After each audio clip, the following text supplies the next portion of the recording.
माहौल त छैन कोरोना महामारीको कारणले गर्दाखेरि। अब विश्व नै यति बेला एकदमै त्रासमा अनि एकदमै स्वास्थ्यको ख्याल गर्नुपर्ने हुनाले गर्दाखेरि पनि हामी सबै चाहिँ एकदमै अवेर हुनुपर्छ। सबैजना चाहिँ एकदमै सुरक्षित रहनुहोला, सबैजनाले आफ्नो स्वास्थ्यको ख्याल गर्नुहोला। र शारदा, आजको यो स्पेसल एपिसोडमा भने सेलिब्रिटीसँग कुराकानी गर्ने क्रममा हामीले हरेक फिल्डको सेलिब्रिटीहरूलाई चाहिँ यो तीज स्पेसल कोसेली भन्दै कुराकानीको साथमा उहाँहरूसँग तीज स्पेसल कुराकानी पनि गरिरहेका छौँ। सो आजको स्पेसल टपिक्स चाहिँ रहेको छ स्वास्थ्य नै, किन भन्दाखेरि हामीसँग स्वास्थ्यसँग सम्बन्धित डक्टर हुनुहुन्छ जसको तपाईँले धेरै कुराहरू सुनिरहनु भएको छ। उहाँको उपचार पक्कै तपाईँ आफैले पनि गरिरहनु भएको प्रिपरेसन हुनुहुन्छ होला, कतिपयले अब गर्नको लागि भोलिको दिनमा आउनु पनि पर्ने हुन्छ। डाक्टर अरुणा उप्रेती जोजना स्वास्थ्यविद हुनुहुन्छ, हामी उहाँसँग कुराकानी गर्दैछौँ। ओके डाक्टर साहब, यहाँलाई स्वागत छ कार्यक्रममा। धन्यवाद। के सन्चै हुनुहुन्छ? सन्चै छु। अहिलेको यो महामारीबाट कसरी बस्नु होला डाक्टर साहब? सबैजनालाई तपाईँको एउटा स्पेसल टिप्सको आवश्यकता परिरहेको छ। यसलाई मैले चाहिँ कसरी हेर्छु भने अब यो महामारीमा अब हामीले मास्क साबुन यताउति प्रयोग त गर्नै पर्यो। मानिसहरूसँग भौतिक दूरी गर्नुपर्छ। मैले चाहिँ सामाजिक दूरी भन्दिनँ, भौतिक दूरी भन्छु, त्यो गर्नै पर्छ। र सकेसम्म भिडभाड गर्न नजाने। र अब अहिले पनि तपाईँले तीजको कुरा गर्नुभयो, हामीहरू तीजको मनाउँदैछौँ। अहिले भगवान्को मन्दिरमा जाँदै नजाने। हरेक मैले चाहिँ कसरी हेर्छु भने हरेक मान्छेको मनमा नै भगवान् हुन्छ, त्यसैले त्यही भगवान्लाई पूजा गरे हुन्छ। किनभने आफ्नो शरीर रह्यो भने, शरीर स्वस्थ रह्यो भने पो अरू अन्य विभिन्न कामहरू हुन्छ। त्यसै कारणले गर्दाखेरि आफूले बस्ने, आफू मात्रै बस्ने हुन्छ। हाम्रो घरमा बुवा आमा अनि सासू ससुरा कतिजना हुनुहुन्छ, उमेर पुगेको बसाएको कुनै खास किसिमको रोग लागेको छ, मधुमेह उच्च रक्तचाप भएको मानिसहरूलाई यो सङ्क्रमण यदि भइहाल्यो भने उहाँहरूलाई जटिलता हुन सक्ने सम्भावना एकदम बढिरहेको हुनाले त्यसै कारणले गर्दाखेरि आफू बस्न, अरूलाई बचाउन मास्क र साबुन र सेनिटाइजरलाई चाहिँ आफ्नो साथी नै बनाउनुपर्छ। ओके, सबैले बनाइ पनि रहनु भएको छ। अब सिचुएसन एकदमै कम्प्लिकेटेड हुँदै गइरहेछ नेपालको कन्टेक्समा कुरा गर्ने हो भने पनि होइन। र अब अहिले दिनदिन यो मृत्युदर पनि बढिरहेछ, सङ्क्रमितहरू पनि बढिरहनु भएको छ होइन। यो चाहिँ खास कसरी फैलिरहेको होला अहिले? कसरी सङ्क्रमण अब समुदायमा फैलिएको छ भन्छ, कसरी फैलिएको छैन भन्छ। र मलाई अब विभिन्न अहिले समुदाय जति हामीहरूले जति धेरै टेस्टहरू गर्दै गयौँ, जाँच गर्दै गयौँ, त्यति धेरै नम्बरहरू त आउँछ भनेर पहिलादेखि नै हो। तर सबभन्दा महत्त्वपूर्ण कुरा चाहिँ जति नम्बर देखिएको छ सङ्ख्या, त्यत्तिकै मानिसहरू कतिजना ठिक पनि भएको छन् नि। कतिजनालाई कोरोनाको सङ्क्रमण भइसकेपछि केही लक्षणहरू नदेखेर 14 दिनसम्म घरमा बसेर अनि नेगेटिभ भएर पनि निस्किनु पर्छ। त्यसै कारणले गर्दाखेरि कोरोना छ भनेर एकदम आत्तिएर डराएर एकदम सम्पूर्ण कुरा छोडेर बस्नुपर्ने जरुरत छैन। अहिले चाहिँ के भएको छ भने मानिसहरू दिन रात टेलिभिजन हेरेको अथवा 24 घन्टा कोरोनाको कुरा सुनेको छ। अनि हामीले चाहिँ जसको मृत्यु भयो उसको कुरा सुन्छौँ, र जो मानिस ठिक भएको छ उसको कुरा चाहिँ हामी प्रायः त्यति सुन्दैनौँ होइन। त्यसैले हामीलाई चाहिँ एकदम भयावह स्थिति भन्ने छ जस्तो लाग्छ। एकदमै हो, हामी विचार चाहिँ गर्नुपर्छ, स्वास्थ्यको ख्याल गर्नुपर्छ। तर कोरोना छ भनेर सबै कुरा छोडेर त्यो बस्नुपर्ने जरुरत चाहिँ छ जस्तो लाग्दैन। र मैले पनि आफ्नो विभिन्न कतिपय कामहरू पहिलाको जस्तै अब धेरै टाढा जाने कामहरू नभए पनि सानातिना कामहरू घरबाट आधा घन्टा जति दिनमा गएर गर्ने कामहरू यताउति त मैले गरेकै छु। त्यसैले तर यति गर्दा पनि मास्क र साबुनलाई चाहिँ एकदमै मैले आफ्नो साथी बनाएको हुनाले र मैले आफ्नो शरीरको रोगसँग लड्ने शक्ति बढाएको हुनाले, कसरी बढाएको भने अब कुनै नयाँ कुराले होइन, त्यही घरकै स्वास्थ्यकर खानेकुरा, व्यायाम अनि विशेष किसिमको एउटा मैले यो हाम्रो आयुर्वेद विभागले भनेको खानेकुराहरू छ, जस्तो अब जिरा, बेसार, मरिच, गुर्जो, अदुवा, मुले त्यस्तो कुराहरूलाई मिसाएर एउटा अहिले पाउडर बनाउँछु। म बिहान बेलुका त्यो पाउडर बनाउँछु। र त्यसैले गर्दाखेरि मलाई चाहिँ आफ्नो शरीरको रोगसँग लड्ने शक्ति छ जस्तो लाग्छ। र सबभन्दा मुख्य कुरा व्यक्तिगत मेरो भने मलाई अहिले कुनै किसिमको रोगहरू नभएको हुनाले, जस्तो मधुमेह अथवा उच्च रक्तचाप विशेष यस्तो किसिमको रोग नभएको हुनाले म उमेर 60 वर्ष भए पनि यो कोरोनाले चाहिँ सङ्क्रमणबाट बच्न सक्छु कि भन्ने चाहिँ मलाई लाग्छ। तिमी पनि कुलाइदिने 60 वर्ष, तर तपाईँलाई 60 वर्ष जस्तो देखिँदैन। ओके, यो मेन्टेन भयो, हेल्थ मेन्टेन होइन। ओके, अब 60 वर्ष पुग्नु भइसकेछ, तपाईँ मापसे गर्न के गर्नुहुन्न? अब मापसे गर्दिनँ भने अझै गरिनँ पनि भन्दिनँ, तर एकदम कम आफूले चाहिँ कहिले पनि किन्दिनँ। अरूहरूले मलाई दिएको त्यो रक्सीहरू, त्यो हार्ड ड्रिङ्क त म कहिले पनि खाँदिनँ। वाइन चाहिँ खान्छु। अनि कसै कोही नेवार साथीहरूको घरमा जाँदाखेरि उहाँहरूले घरमा बनाएको स्पेसल जाँड जुन हुन्छ नि त्यो चाहिँ खान्छु अनि वाइन चाहिँ अलिकति कहिले खान्छु। ओके, अब जस्तो वाइन हार्ड ड्रिङ्क्स जुन चाहिँ अल्कोहल छ नि त्यो चाहिँ खानै हुँदैन भने हाम्रो एउटा खालको चाहिँ मानसिकता छ, त्यसले यसमा खानै नहुँदाखेरि खान केही फरक पर्दैन होइन। यस्तो यस्तो यस्तो हुन्छ। अब यो रक्सी कतिजनाको त संस्कृतिको पनि अङ्ग छ होइन, विशेष गरी यो नेवार संस्कृतिमा त उनीहरूले घुम्ने पनि बनाउनु गर्नुहुन्छ। अब तर अब मैले होइन यो त हार्ड ड्रिङ्क गर्नुहुन्छ भनेर एज अ रक्सी मैले भने त्यो चाहिँ सायद ठिक हुँदैन होला होइन।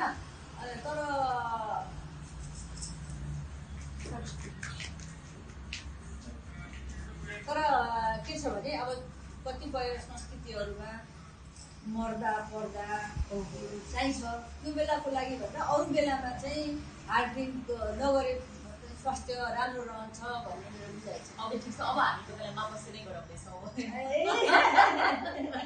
गर्नुहुन्छ नि। अब हेरौँ तपाईँले कस्तो कस्तो किसिमको मापसी। हाम्रो मापसी भनेको चाहिँ एकदमै सुरक्षित हुने र सचेतनाको लागि गर्ने मापसी हो होइन, जुन चाहिँ हाम्रो यो हाम्रो तर्फबाट रहेको छ तपाईँको लागि मास पन्जाब सेनिटाइजर।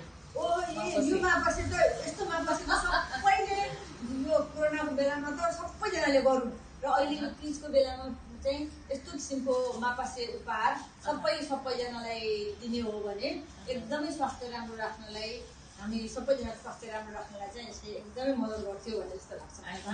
धन्यवाद। अनि अर्को कुरा भनेको जस्तो यो हाम्रो तिज भन्ने बित्तिकै सौभाग्यको कुरा आउँछ र यो सौभाग्य पनि टाइम्स टेलिभिजनको तर्फबाट र अमृत हेयरबलको तर्फबाट रहेको छ यहाँको लागि स्पेसली।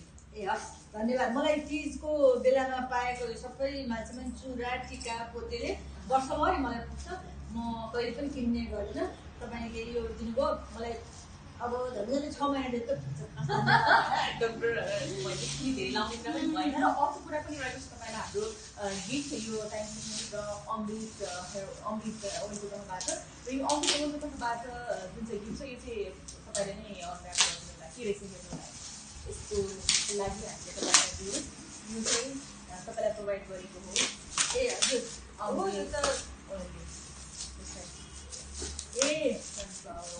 सनफ्लावर ओइल मैले अरू बेलामा पनि मैले तोरीको तेल भटमासको तेल र सनफ्लावर यो तिनटैसँग प्रयोग गर्छु। र यो उसको सनफ्लावर चाहिँ विशेष गरी सेल पकाउने बेलामा मैले आफै नपकाए पनि अरूहरूलाई चाहिँ म सेल पकाइदिने मानिसहरूलाई चाहिँ म सनफ्लावर किनेर दिन्छु। हेल्थ फर्स्ट अमृत रिफाइन्ड सनफ्लावर ओइल रहेछ यो चाहिँ सनफ्लावर मतलब अमृतको तर्फबाट भनौँ अमृतको तर्फबाट लागि स्पेसल टेस्ट भयो। र thank you so much, congratulations. अब यहाँको लागि पनि पाउनुभयो होइन। अब यसमा कि अब अलिकति चिजको पनि कुरा गरौँ जस्तो तपाईँले हामीले दर खायौँ होइन, अहिलेको समयमा दर खाँदाखेरि जस्तो के कुरामा सावधानी अपनाउनुपर्छ खानेकुरामा। अहिले त इम्युन पावर बढाउने खानेकुरा बढी खानुपर्छ भनेर हामीले एभ्री टाइम भनिरहेको हुन्छौँ होइन। यसमा यस्तो छ हामीले पनि हो होइन। अहिले केही दिन अगाडि 2-3 दिन अगाडि हामीले गरेर खायौँ हो। मैले आमा दिदी बहिनीहरूसँग मिलेर। अरू बेलामा हामी एकदम 50-60 जना जति मिलेर ठाउँमा जम्मा हुन्थ्यो। अहिले त्यो सकिन 7-8 जना मिलेर हामीले हरेकले घरबाट केही पकाएर ल्यायौँ। कसैले चिउरा, कसैले भात, कसैले तरकारी, कसैले हलुवा, कसैले खिर बनाएर ल्याएर हामीले एउटा बगैँचामा हाम्रो घरमा दिएको बगैँचा छ त्यो बगैँचामा बसेर हामी सबैजनाले मिलेर बस्यौँ र आफ्ना पुराना कुराहरू सम्झेर रमाइलो गऱ्यौँ होइन। र त्यसले चाहिँ हाम्रो अलिकता मानसिक तनावलाई चाहिँ मुक्त गर्नलाई एकदमै मद्दत गर्यो। र 50-60 जना मिलेर जम्मा हुन्छौँ होइन। अब अहिले हामी त्यस्तो गर्न सक्दैनौँ। त्यसै कारणले गर्दाखेरि अफिसमा जाने अब मन्दिरमा पनि जाने पनि अहिले जस्तो बेलामा गर्नु हुँदैन। र खाना अब त एकदम धेरैजनाले प्रश्न गर्छन् आफ्नो रोगसँग लड्न सक्ने बनाउनलाई के खाने भनेर। एकदमै सजिलो छ, यसको लागि धेरै ध्यानै दिनु पर्दैन। घरमा जे पाक्छ ताजा खानेकुरा दाल भात तरकारी अचार दुध दही मुही रोटी खिचडी हलुवा खिर त्यही खानु भने धेरै गर्नै पर्दैन। एउटा प्रति विचार गर्नुपर्छ भने बाहिरको प्याकेटका खानेकुराहरू पक्को खानेकुराहरू हेर्दाखेरि चाहिँ महँगो तर वास्तवमा शरीरलाई पोषण नदिने खानेकुराहरू चाहिँ आफू मात्रै नखाने मात्रै होइन कि बालबालिकाहरूलाई पनि नदिने। र अहिलेको यो कोरोनाको बेलामा हामीले एउटा सिकेको कुरा चाहिँ के छ भने हामीहरूको अब यदि हामीले अहिले हाम्रो स्वास्थ्यलाई राम्रो पार्नलाई ध्यान दिएन भने भविष्यमा अन्य समस्याहरू पर्न सक्छ। त्यसै कारणले गर्दाखेरि अहिलेदेखि नै यस्तो बेलामा अब हाम्रो एउटा सिकाइयो एकदम गाह्रो बेलामा हामीले स्वास्थ्यकर खानेकुरा कसरी खाने, कसरी आफ्नो शरीरको रक्षा गर्ने, कसरी आफ्नो रोगसँग लड्ने शक्ति बढाउने भन्ने कुरा चाहिँ सिक्नै पर्छ। जस्तो यहाँले पत्रु खाना भनेर यहाँको चाहिँ पहिलादेखि भन्नुहुन्छ नि, पत्रु खाना भनेर चाहिँ यहाँले कुन कुरालाई बढी गर्नुहुन्छ? पत्रु भनेको चाहिँ भाषामा अङ्ग्रेजीमा जङ्क हो, जङ्क भने काम नलाग्ने। नेपाली भाषामा पनि पत्रो भन्ने शब्द हामीले कसैले केही काम नलाग्ने मान्छे छ भने यो त पत्रो मान्छे रहेछ भने त्यो काम नलाग्ने भन्नु। र हेर्दाखेरि चाहिँ एकदम प्याकेटका ठुला ठुला खानेकुराहरू र त्यो जस्तो अब चाउचाउ बिस्कुट कुरमुरीहरू जुन हुन्छ नि खाना एकछिन खाना खाए मिठो जस्तो हुन्छ, तर वास्तवमा यिनीहरूले चाहिँ शरीरमा स्वास्थ्य दिँदैन, यिनीहरूले शरीरमा पोषण पनि दिँदैन, तर महँगो हुन्छ। त्यसैले मैले चाहिँ यिनीहरूलाई पत्रो खाना भनेर भन्छु र त्यो चाहिँ नखाउँ। त्यसले चाहिँ हाम्रो शरीरमा रोगसँग लड्ने शक्ति कम गर्छ। रोगसँग लड्ने शक्ति बढाउनको लागि घरकै खानेकुरा, स्वास्थ्यकर खानेकुरा, मकै, भटमास, कोदो, पापड, गहुँ यति धेरै हामीसँग परिकार छ। हामी त्यो पत्रो खाना त हामीले खानै पर्दैन भनेर भन्छु। ओके, अब तिजको अलिकति कुरा गरौँ होइन। तिजमा यहाँलाई सजिन कतिको मन लाग्छ? अब तिजमा चाहिँ मैले चाहिँ तिजलाई आजकल कसरी हेर्नु थालेको छु भने तिज एउटा महिलाले आफ्नो बुवासँग मेरो उयो उसको पार्वतीले आफ्नो बाबुलाई चाहिँ विद्रोह गरेको भन्ने छु। किनभने त्यो बेलामा आफ्नो बाबुले एकजना मान्छे अर्कोसँग विष्णुसँग बिहा गराइदिन्छु भन्ने विचार गरेको थियो, तर उनलाई चाहिँ शिवजी मनपर्ने, शिवजीसँग विवाह गर्छु भनेर उनले जुन अनसन बसिन् नि, मलाई चाहिँ त्यो पहिलो अहिले उनलाई चाहिँ पहिलो महिलावादी भनेर हेरे पनि हुन्छ अहिलेको दृष्टिकोणबाट। र तिजको व्रतको बेलामा चाहिँ अब त्यो गहना सहना अनेक नयाँ लुगा लगाएर त म बस्दिनँ गर्दिनँ होइन, तर तिजको बेला तिजलाई चाहिँ मैले तिजको बेलामा जो महिलाहरूले व्रत बस्नुहुन्छ त्यो उहाँहरूको विश्वासलाई म कदर गर्छु। तर के छ भने तिजको बेलामा अहिले चाहिँ नयाँ किसिमको के छ भने तिजको बेलामा श्रीमान श्रीमती दुइटैले एकअर्काको जीवनको लागि व्रत बस्यो भने दुवैजनाको स्वास्थ्य राम्रो हुन्छ भन्ने जस्तो लाग्छ। एकजनाले व्रत बस्यो अर्काको स्वास्थ्य पक्कै राम्रो हुन्छ भनेर विश्वास गर्दैन, तर आफ्नो स्वास्थ्य चाहिँ पक्कै राम्रो हुन्छ। किनभने व्रत सकिन्छ भने व्रत त वास्तवमा हरेक हप्ता, त्यो पनि सकिँदैन भने हरेक महिनामा एकचोटि व्रत बस्नु चाहिँ एकदमै राम्रो कुरा हो। यदि कुनै अरू समस्याहरू छैन भने। र हाम्रो हिन्दू संस्कृतिमा चाहिँ व्रतलाई त हाम्रो जीवनको अङ्ग नै बनाइएको छ। अनि अर्को कुरा भनेको तिजको व्रतलाई बेसी हस्बेन्डकै लागि बस्ने र राम्रो व्रतकै लागि बस्ने भन्ने एउटा कल्चर छ नि त। हजुर हो त्यसले त्यो चाहिँ अब पहिला कस्तो लाग्छ भने पहिला महिलाहरूको आफ्नो हातमा पैसा थिएन, उनीहरूको पढाइ हुँदैन थियो, त्यसै कारण उनीहरूको सम्पूर्ण जीवन नै श्रीमानको लागि बित्यो। अब अहिले समय परिवर्तन भइसकेको छ, अहिले महिलाहरू काम गर्न थालेको छ। महिलाहरू अहिले त्यो केमा देखिन्छ भने र महिलाहरूको जिन्दगीमा ठुलो सकारात्मक परिवर्तन आएको छ। जस्तो मेरो आमा 10 वर्षको विवाह भयो, उहाँले कहिले स्कुल जान पाउनु भएन। ठ्याक्कै त्यसको अर्को जेनेरेसन म चाहिँ आफ्नो पढाइ लेखाइ सिकेर उच्च शिक्षा हासिल गरेर काम गरिसकेपछि मात्रै मैले चाहिँ विवाह गरेँ, त्यो पनि आफ्नै इच्छाले होइन। मेरो छोरीहरूले म पनि त्यस्तै गरेका छन् भनेपछि समाज परिवर्तन भइसकेको छ। त्यसै कारणले पहिलाको जस्तै गरेर हाम्रा संस्कृतिहरूलाई मान्नुपर्छ, तर त्यो संस्कृतिहरूलाई अब आधुनिक तरिकाले विचार गर्नुपर्छ भनेर मैले तिज ऋषि पञ्चमी दुइटैलाई आधुनिक तरिकाले विचार गर्न थाल्छु। अब तिज भनेपछि अब गीत सङ्गीतको माहौल भइहाल्छ होइन, गीतको याद आउँछ, नाचिन्छ गाइन्छ। यहाँलाई कुन गीतको त्यस्तो याद आउँछ? गाउनु पनि हुन्छ यहाँले? म गाउँदिनँ, तर नाच्न चाहिँ मलाई एकदमै मन लाग्छ।